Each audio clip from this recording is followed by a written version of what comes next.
Hello, what's up mga ka-J-Vlog? Welcome ulit sa panibagong video, and for today's video, i-review na rin natin finally ang isang napakabenta na smartphone ngayon, which is a Nubia Neo 3 5G.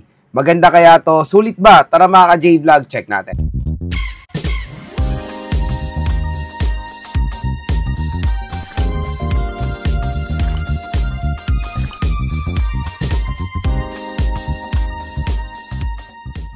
So yan, shoutout sa mga nakanood ng game test natin at unboxing dito sa Nubia Neo 3 5G. So this time, i-full review natin siya. I-share ko sa inyo yung thoughts ko kung sulit nga bang i-purchase itong smartphone na to ng few weeks natin paggamit sa device na to. So si Nubia Neo 3 5G ay merong SRP na 9,999 or almost 10,000 pesos na merong 8GB 256. So quick reminder lang mga J-Vlog na medyo magulo talaga yung variant na itong Nubia Neo 3 5G. Dahil nung first tong ni-release dito sa Philippines, akala ko rin yung in-order ko nung una is 5G po. Meron po palang in-offer ang Nubia na 4G, which is the Nubia Neo 3. Yun lang, walang 4G ng pangalan yan. At ang chipset niyan is a Unisoc T8100. So sinerch ko rin kasi yung chipset na yan, yung 8100. Eh nakita rin natin na 5G chipset naman yan. So parang tinanggal ni Nubia yung 5G capability ng chipset na to para mas ma-offer sa murang halaga.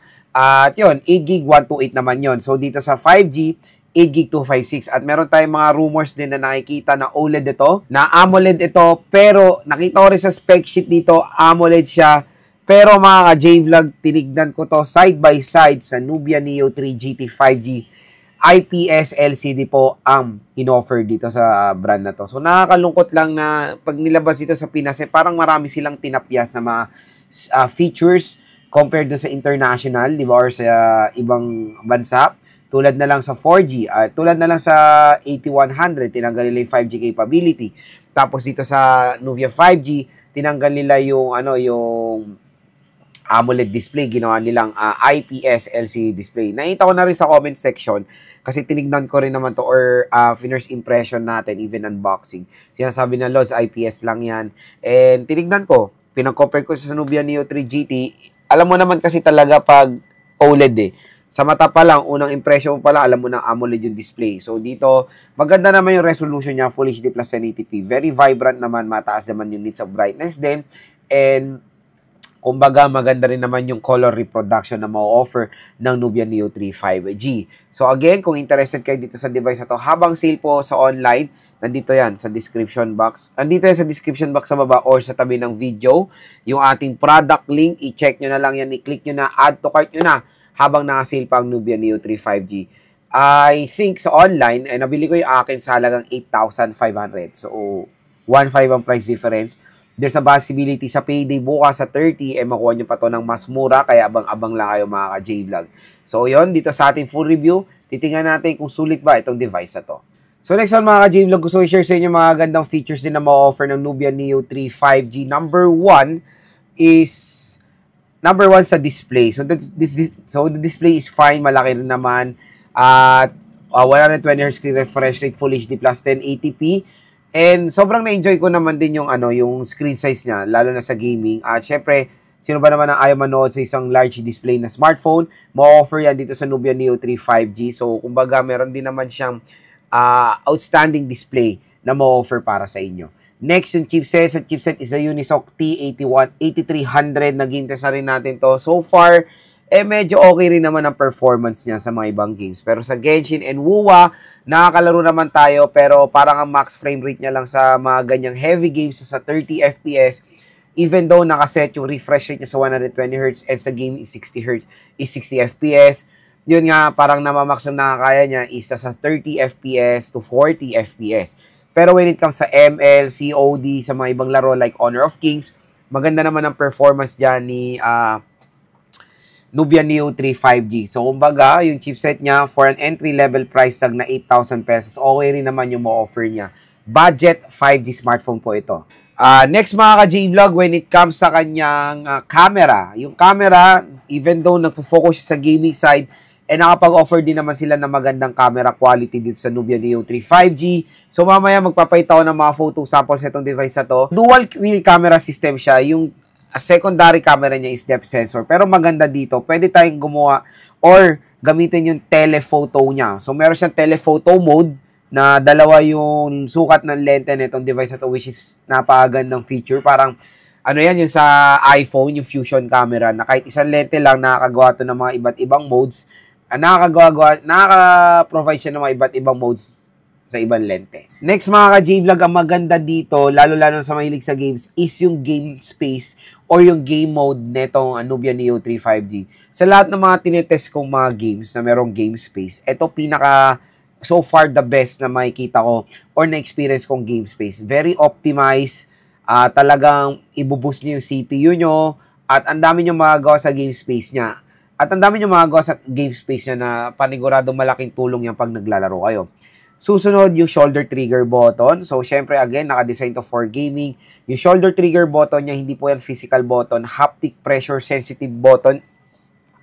Haptic pressure sensitive button po itong device na to. Kaya, kumbaga, malaking tulong yan sa mga naglalaro ng mga COD, Farlight 84. Meron kayong extra button para hindi kayo mahirapan, di ba? So, yon, sa mga gamers out there dyan, naghanap ng murang smartphone na merong shoulder trigger button, maganda rin i-reco itong Nubia Neo 3 5G. Next, yung kanyang design and yung RGB lighting. So, yun nga, napaka-astig na meron tong RGB lighting. Yung mata niyan is umiilaw, pwede nyo personalize yan, pwede nyo rin gamitin yan for notifications. And din na nauuso ngayon, even yung mga bagong ngayon Infinix, like Infinix Note 50, ay meron na ring RGB lighting sa likod. So, yun yung parang nagiging hype ngayon sa mga smartphones. Meron silang mga RGB lighting na pino-personalize sila. Nakita ko yung ganyan na magandang ilaw. Hindi siya RGB, pero yung mga kumukuti-kutitap yung likod is yung sa nating phone. So, dito sa Nubia Neo 3 5G, kumbaga, pwede nyo personalize yung pagkislap ng mga ilaw, kung anong ilaw yung gusto nyo. Alam ko sa mga gamers, gustong-gusto nila yung may RGB lighting sa device. Kaya dito sa Nubia Neo 3 5G, paniguradong matutuwa kayo dito. At ang pinakalas na nagustuhan ko is yung kanyang battery. Napakalaki. Sobrang kunat. 6,000 mAh battery capacity. At hindi lang yun, 33 watt fast charging. Again, for a price tag na below 10,000 pesos, pinaka-the best na ma-offer talaga is 33 watts na. Again, for me, okay yan. Sa 6,000 mAh battery capacity, napakalaki niyan. So, kumbaga, pag maglalaro kayo dito, matagal din naman siya malobat. Based din naman sa aking experience, magandang battery capacity na itong Nubia Neo 3 5G. Biruin mo yun, malaki na battery niya. Mabilis pa siya full charge. So, yun mga ka-J-Vlog, so far, yung mga nagustuhan ko dito sa smartphone na to. Again, sana nakatulong to sa inyong buying decision. Kung interested kayo bumili ng Nubia Neo 3 5G, nandito yan sa tabi ng ating video, yung product link or nasa description box. I-click nyo na lang yan. At add to cart nyo na, lalo na mura na lang siya ngayon. So yan, explore natin yung design at build quality nitong Nubia Neo 3 5G. So when it comes sa design niya, plastic yung kanyang back cover. Pero tingnan nyo naman, napakaganda ng design ng device na to. So nakafocus talaga siya sa gaming. So meron siyang mecha design. At itong mata na to mga ka-J-Vlog, umiilaw to. Ayan, RGB lighting yan. Ayan yung kanyang dual camera setup. Kamukha niya yung Neo 4G. So, sa mga gamers out there dyan, panigurado mo, gusto nyo rin naman yung design nitong device na to. At sa frame, is matte siya. Tapos, ito, yung plain na yan is trigger button yan. Shoulder trigger button po ito. So, haptic siya or pressure sensitive. So, hindi siya physical button talaga. Kaya, minsan, pag naka-on kayo sa game is, minsan na accidental touch siya. Kaya off nyo pag di kayo naglalaro or hindi nyo siya gagamitin. Meron tayo dito yung power button sa gilid. So, siya? Side-mounted fingerprint scanner din. Sa taas naman is microphone. Sa left side is SIM tray at yung volume rocker. Sa baba naman is microphone, Type-C port at speaker grill. So, dual stereo speakers naman. Ito si Nubia Neo 3 5G. Isang speaker dito sa baba at isang speaker dito sa earpiece. When it comes sa kanyang screen, ayan, napakalaki ng screen na itong device na to with punch hole display. At naka 120Hz screen refresh rate na rin si Nubia Neo 3 5G.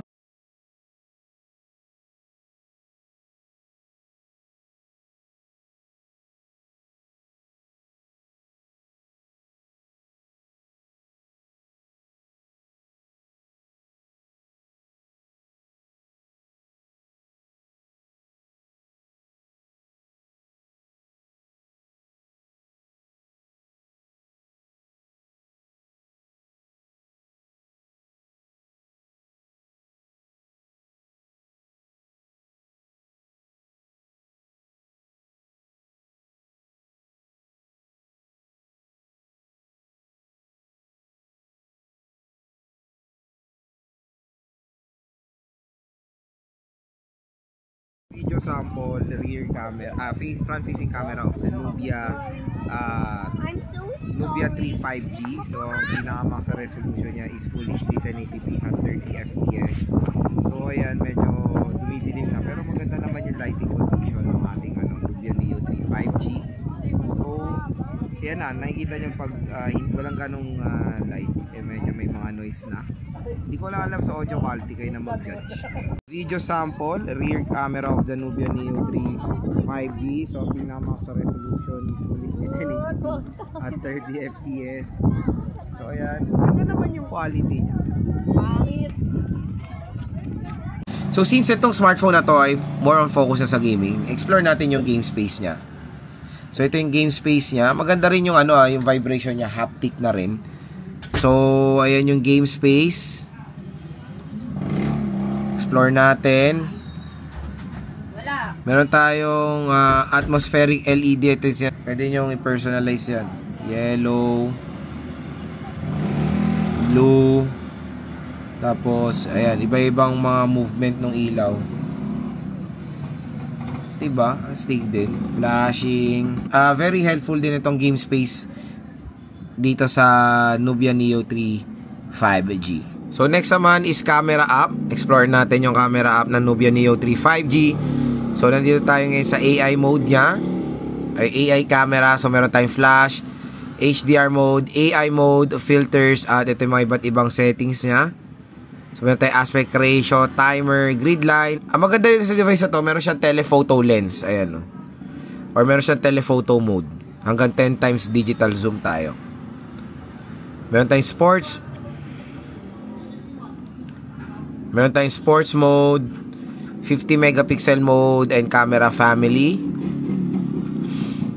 Sa video naman, pinaka-max sa resolution niya is Full HD 1080p at 30 fps. Meron din tayong night mode for low light shot at portrait mode for background blur. Sa front facing camera naman, ayan, meron din tayong night mode. Night mode wala siya sa front facing.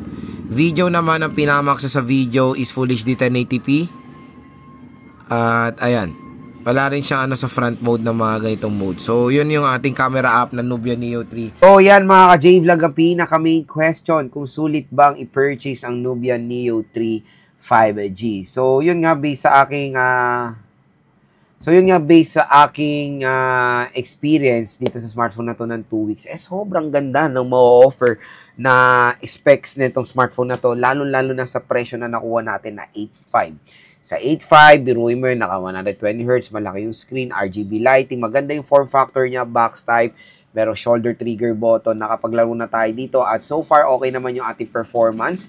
Again, wala silang sobrang ganong pinagkaiba ng Nubia Neo 3 4G. Same na same din ng design and pati yung loob.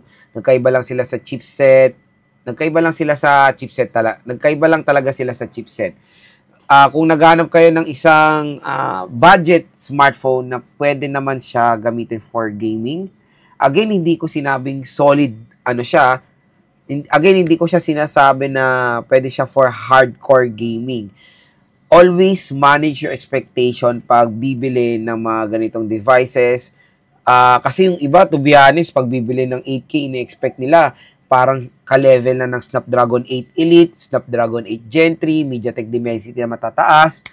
For 8,000 again, for its price, okay yung kanyang chipset dahil hindi naman siya mabagal, nakakapaglaro naman tayo, at yung smartphone na to, nakadesign nga sa mga mahihilig sa games, tapos meron lang silang certain budget. Okay naman i-recommend itong Nubia Neo 3 5G sa inyo. Again, for a price tag na below 10,000 pesos, naka 5G ka na, super sulit naman na yan. So, kung interested kayo sa Nubia Neo 3 5G, lalagay ko po yung link na ito sa description box. I-add to cart nyo na, lalo-lalo na, mura na lang siya sa Paydays.